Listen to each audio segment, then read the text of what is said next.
अब हम आगे बढ़ रहे हैं इसी पाठ में, जो हमारा पाठ है सपनों के से दिन। संचयन के अंतर्गत सपनों के से दिन हम पाठ देख रहे थे, जिसके लेखक है गुरदयाल सिंह। अब हमने यहाँ तक देखा कि लेखक ने अपने बचपन के बारे में, मतलब अपने बचपन को याद करते हुए, अपने चाइल्डहुड को याद करते हुए, वहाँ पर उनके जो स्वीट मेमोरीज है उनको हमारे सामने उन्होंने एक एक करके रखा है।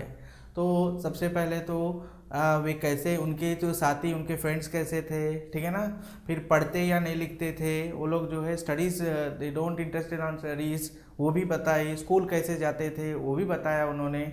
उसके बाद छुट्टियाँ, हॉलीडेज़ में क्या प्रोग्राम होता था इनका, हॉलीडेज़ आने के बाद जो होमवर्क को करना कैसे, इन सब के बारे में अभी तक हमको जानकारी मिल गई। अब हम आगे बढ़ रहे हैं, पेज नंबर 24। हमारा स्कूल बहुत छोटा था, केवल छोटे छोटे 9 कमरे थे जो अंग्रेजी के अक्षर एच की भांति बने थे। तो लेखक बता रहे कि इनका school, his school is very small, okay ना। हाउ मेनी जो rooms are there, 9 rooms only, और वो भी जो है वेरी स्मॉल, जैसे कि as like to Angrezi, English का जो एच शब्द, जो एच लेटर जो होता है, एच लेटर के समान छोटे छोटे जो है कमरे, रूम्स होते।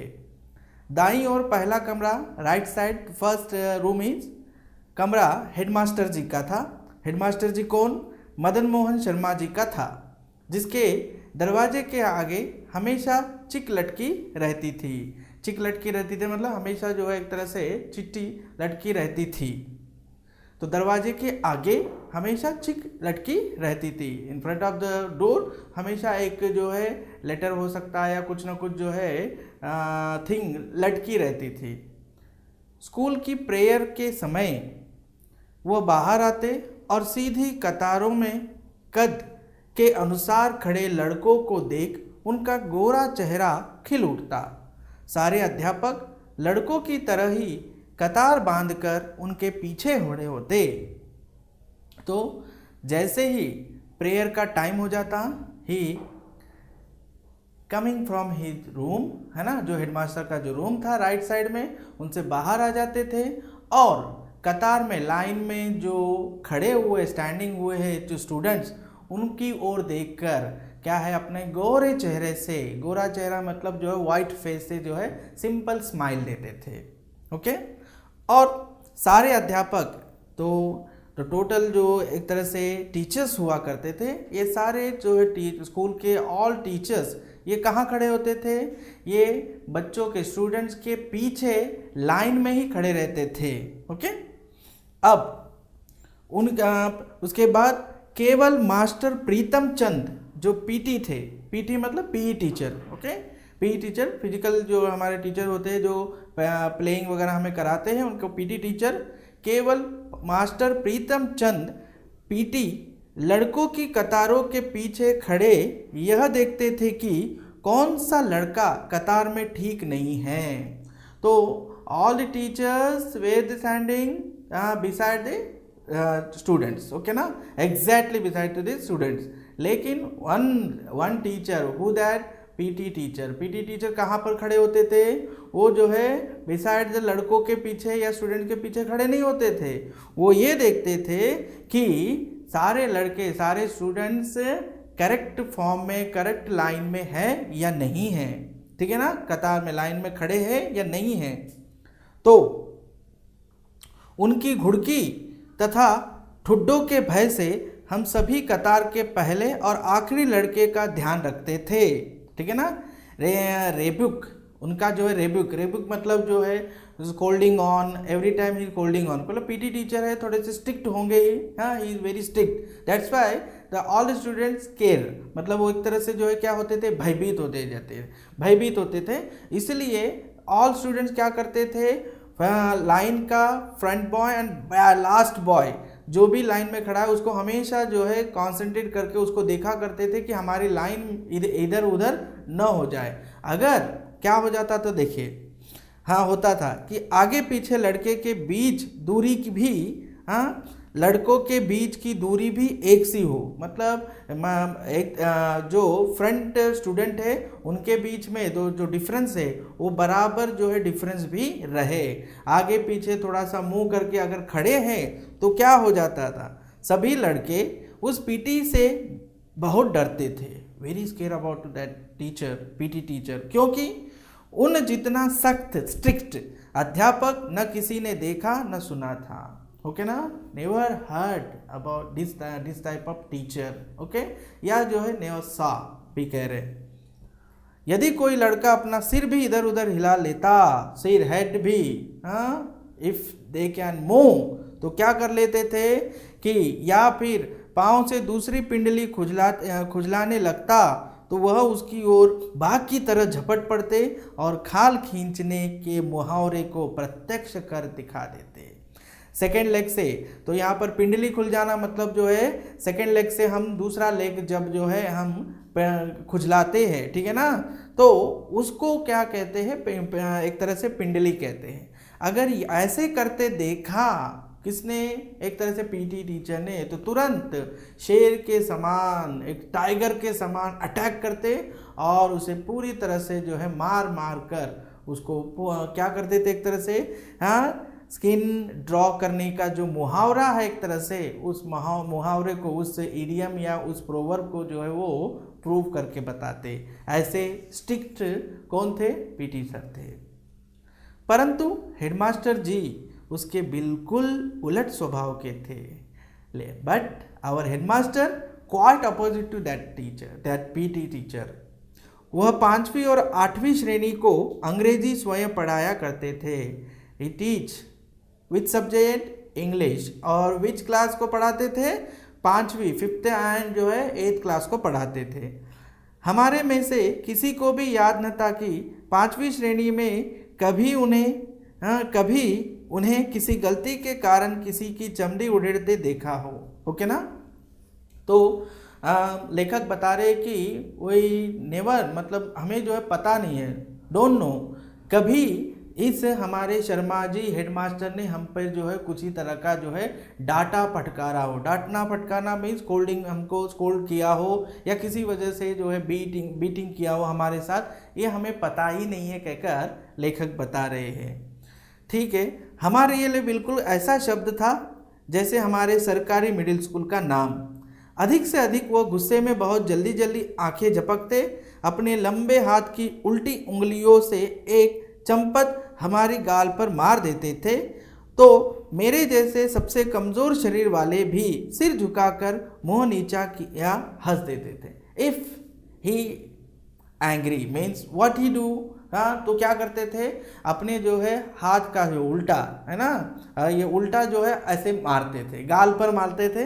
तो गाल पर मारने के कारण जो है अब लेखक जैसे वेरी वीक बॉय भी जो है वो एक तरह से बीटिंग उनको जो है कोई भी फील नहीं होता था, इसलिए वो क्या करते थे, हंस देते थे, इलाफ थे।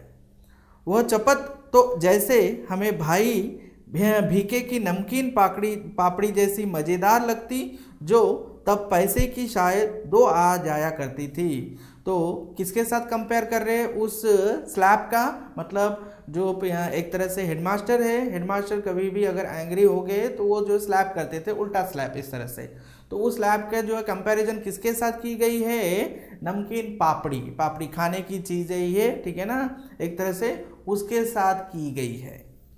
परंतु तब भी स्कूल हमारे लिए ऐसी जगह न थी जहाँ खुशी से भाग जाए।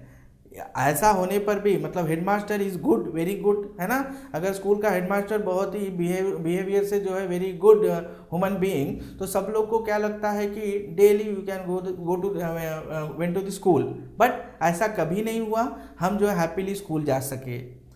पहली कच्ची श्रेणी से लेकर 4थी श्रेणी तक केवल 5-7 लड़कों को छोड़ हम सभी रोते चिल्लाते ही स्कूल जाया करते थे, ठीक है ना, 1st class to 4th class तक, ठीक है, पूरे हाउ मेनी चाइल्ड देयर कि 5-7 लड़कों को छोड़कर, 5 और 7 बॉयज़ को छोड़कर, रिमेनिंग पीपल कभी भी ये नहीं सोचते थे कि हमें स्कूल जाना है। वो स्कूल जो है जाते समय ऑलवेज दे आर क्राइंग। परंतु कभी कभी ऐसी भी स्थितियों के रहते स्कूल अच्छा भी लगता था। इन सिचुएशनली कभी कभी, ओके ना, कभी कभी क्या लगता था, स्कूल हम लोग को बहुत अच्छा गुड लगता था। इन व्हाट सिचुएशन, तो देखो, जब व्हेन स्काउटिंग का अभ्यास करवाते समय, मेकिंग टू प्रैक्टिस, ओके ना, स्काउटिंग का प्रैक्टिस करवाते समय पीटी साहब नीली नीली झंडियां हाथों में पकड़वाकर 1 2 3 कहते, झंडियां ऊपर नीचे दाएं बाएं करवाते तो हवा में लहराती। और तो यहाँ पर क्या है कि किस सिचुएशन में स्कूल अच्छा लगता था, तो at a time of scouting practice करवाई जाती थी, उस समय पीटी सर उनके हाथ में, उनके हैंड्स में क्या देते थे, ब्लू कलर के फ्लैग देते थे, और उन फ्लैग को जो है हाथ में हैंड में लेकर 1 2 3 कहते हुए चलना, हवा में फहराते, एयर में जो है उसको एक तरह से होस्टिंग करते हुए जो है 1 2 3 मार्चिंग करते हुए जाना। और एक तरह से क्या बता रहे हैं, देखिए, फड़फड़ाती झंडियों के साथ खाकी वर्दियों तथा गले में 2 रंगे रुमाल लटकाए अभ्यास किया करते हैं। तो क्या है, उन फड़फड़ाती फ्लैग जो फ्लैग जो उनको हाथ में दिए हैं वो एयर के कारण जो है फ्लो होते रहते थे। साथ में क्या है, खाकी वर्दी, खाकी जाते ही तो आप लोग जो है ब्राउन कलर का जो ड्रेस एक तरह से जो पुलिस वाले वगैरह पहनते हैं, वर्दी मतलब जो यूनिफॉर्म, और गले में, ठीक है ना, गले में यहाँ पर जो स्काउटिंग का ड्रेस आपने देखा है 2 रंगा बाइक कलर का जो है रुमाल पहने हम लोग क्या करते थे, मार्च किया करते थे। हम कोई गलती ना करते तो वह अपनी चमकीली आंखें हल्के से झपकाते, कहते शाबाश। इफ वी डिड नॉट, मतलब कोई मिस्टेक्स हमने नहीं किया है तो वो अपने जो है चमकीले ब्राइट आईज से जो है हमारी ओर देखते और हमको क्या कहते हैं, शाबाश, वेल डन कहते हैं। बिगिन अगेन, 1 2 3 1 2 3 ऐसा कहते थे। फिर उनकी एक शाबाश ऐसे लगने लगती जैसे हमने किसी फौज के सभी तमगे जीत लिए हो। तो उनका जो वेल डन कहना, ठीक है ना, हमारे लिए ऐसा फील कराता कि हमने किसी युद्ध में या फौज जानते हैं, आर्मी में हमने कोई मेडल जीत लिया हो, we win a medal, okay. कभी यही एक शाबाश सभी मास्टरों की ओर से हमारी सभी कापियों पर साल भर की लिखी गुड का बहुवचन से अधिक मूल्यवान लगती। तो सारे teachers they are writing in a copies, okay ना, वेरी गुड या गुड लिखा करते थे, बट पीटी सर का एक गुड हमारे लिए वेरी इंपॉर्टेंट होता था, ओके ना, वो शाबाशी वेरी इंपॉर्टेंट होता था। तो लगता था कई साल की सख्त मेहनत से प्राप्त की गई पढ़ाई से भी पीटी साहब के डिसिप्लिन में रहकर प्राप्त की गई गुडविल बहुत बड़ी थी। तो देखिए, एवरी टाइम स्टडीज़ में टीचर्स जो है उनके नोटबुक्स पर अच्छा काम करने पर, गुड वर्क करने पर जो है गुड लिखा करते थे, ओके ना, साइन करके गुड लिखा करते थे।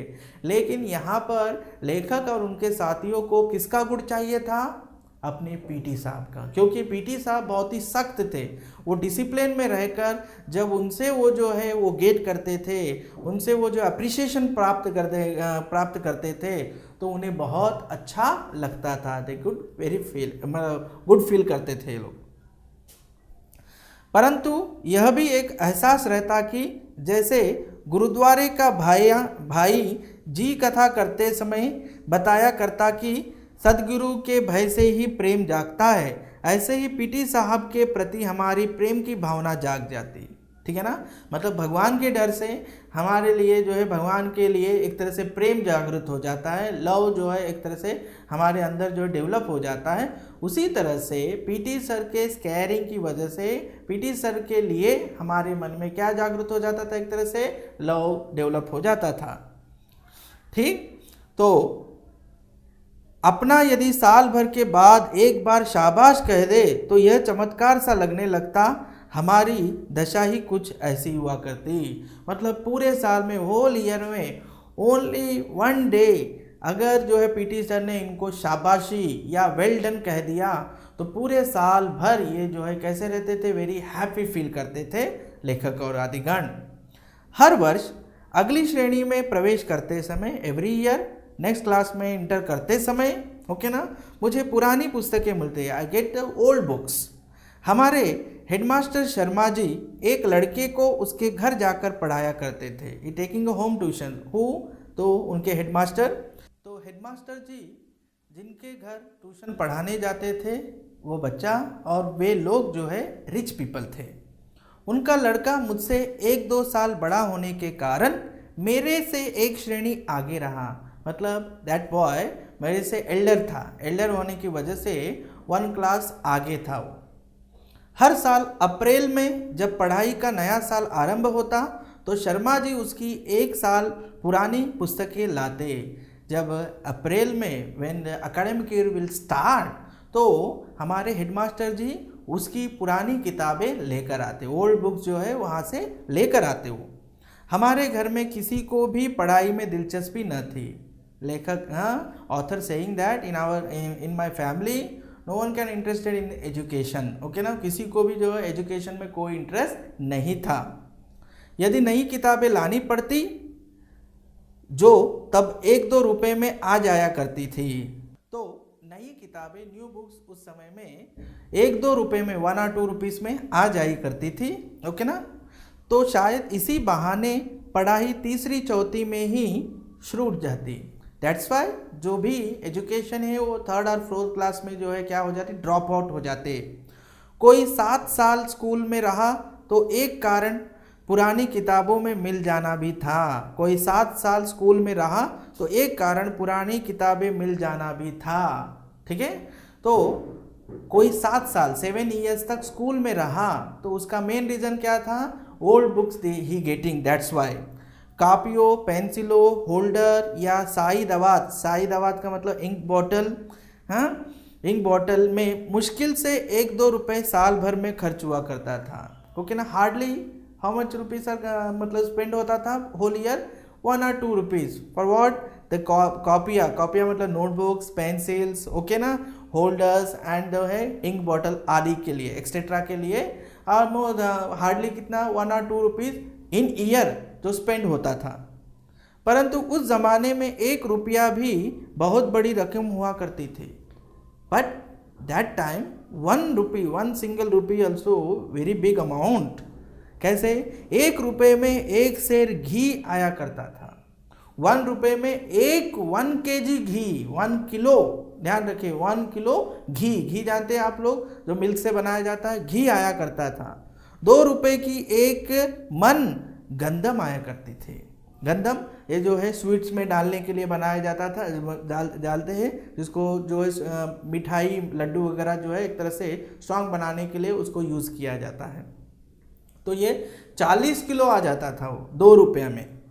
इसी कारण खाते पीते घरों के लड़के ही स्कूल जाया करते। दैट्स वाई जो खाते पीते घर के थे, मतलब जो which are the rich, okay ना, those people only going to school. हमारे 2 परिवारों में मैं पहला लड़का था जो स्कूल जाने लगा था। हमारे 2 परिवार थे, 2 फैमिलीज में, वन एंड ओनली, मतलब मैं I am the first boy जो क्या कर रहे हैं, स्कूल जा रहे हैं, कहकर लेखक बता रहे हैं। परंतु किसी भी नई श्रेणी में जाने का ऐसा चाव कभी भी महसूस नहीं हुआ जिसका जिक्र कुछ लड़के किया करते थे।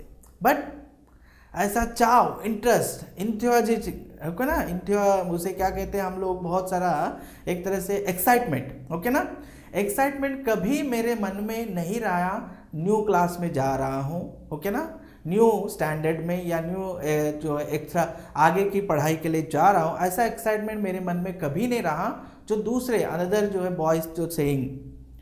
अजीब बात थी कि मुझे नई कॉपियों और पुरानी पुस्तकों में से ऐसी गंध आने लगती कि मन बहुत उदास होने लगता, ठीक है ना। I don't know why that, okay ना। इन ओल्ड बुक्स थे और जो है एक तरह से नोटबुक से एक डिफरेंट टाइप ऑफ स्मेल आती, उसको एक स्मेल लेते ही मेरा मन उदास हो जाता, हाँ, मैं अपसेट हो जाता। इसका ठीक कारण तो कभी समझ में नहीं आया, ओके ना, correct reason I never find out, okay. परंतु जितनी भी मनोविज्ञान की जानकारी, साइकोलॉजिकली जो जानकारी मेरे पास है, इस अरुचि का कारण यही समझ में आया कि आगे की श्रेणी की कुछ मुश्किल पढ़ाई और नए मास्टरों की मारपीट का भय ही कहीं भीतर जमकर बैठ गया था। तो इसका मेन रीज़न क्या था? द स्मेलिंग इज मतलब स्मेल नहीं, ठीक है ना, वो पुरानी ओल्ड बुक्स का वो smell, this is not correct reason बोल के लेखक बता रहे हैं। What is the main reason? Psychologically जो है मेन रीज़न वो बता रहे हैं कि नेक्स्ट क्लास में जो जा रहे हैं तो नेक्स्ट क्लास की जो है बर्डन, ओके ना, मतलब पढ़ाई का बर्डन, स्टडीज़ का burden, and new teachers how are they, okay ना, उनकी मारपीट जो एक तरह से जो है क्या करते थे, वो किलपिट करते थे। किलपिट का मतलब है मारपीट करते थे, तो उसके स्केरिंग की वजह से ये हालत होती थी, कहकर लेखक हमें बता रहे हैं।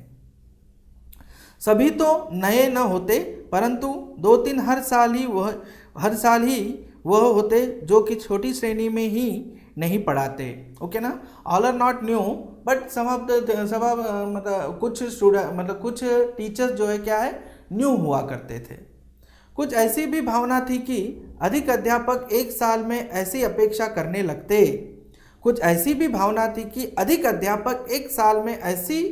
करने लगते कि जैसे हम हरफन मौला हो, ओके ना। नेक्स्ट क्लास में जाने के बाद टीचर एक्सपेक्टिंग फ्रॉम अस कि अब यह एक तरह से क्या बन गया है, स्कॉलर है, ओके ना, स्कॉलर है। तो वो एक्सपेक्टेशन का फीलिंग भी हमारे अंदर जो एक तरह से स्केरिंग ला देता है।